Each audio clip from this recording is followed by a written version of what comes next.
আজকে সকাল থেকেই বাইরের ওয়েদারটা দেখে মনে হচ্ছে বিকাল হয়ে গেছে, পুরো মেঘলা একটা ওয়েদার। তাই আমিও এই সুযোগটা সদ্ব্যবহার করে নিলাম আর চলে গেলাম ছাদের উপরে। ছাদের উপরে একটা ঠান্ডা মিষ্টি হাওয়া বইছিল, আর তার মধ্যে দেখো আমাদের গোলাপ ফুল গাছের ডালগুলোতে গোলাপ ফুল ফুটে রয়েছে।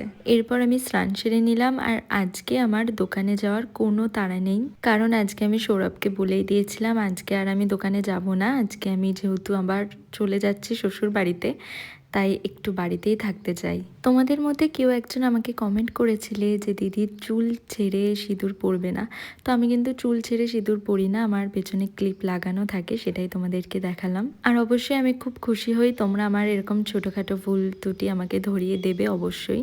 তো যাই হোক, এরপর ঠাকুর ঘরে গিয়ে আমি একটু ঠাকুরদেরকে নমস্কার করে নিলাম, আর তারপর করে নিলাম দুপুরের লাঞ্চ। দুপুরের খাবার খেয়ে আমি এখন খাচ্ছি টক দই। আর আমার বাড়ি থেকে ওই বাড়িতে যাওয়ার সময় না ঝিরিঝিরি করে বৃষ্টি হচ্ছিল, তো একটু বৃষ্টিতে ভিজে নিয়েছি দুজনে। মা গেছিল পুজোর বাড়িতে, আর ওখান থেকে আমাদের জন্য নিয়ে এসেছিল প্রসাদ, তো এটা দিয়েই ডিনার করে নিলাম আজকের জন্য। বাই।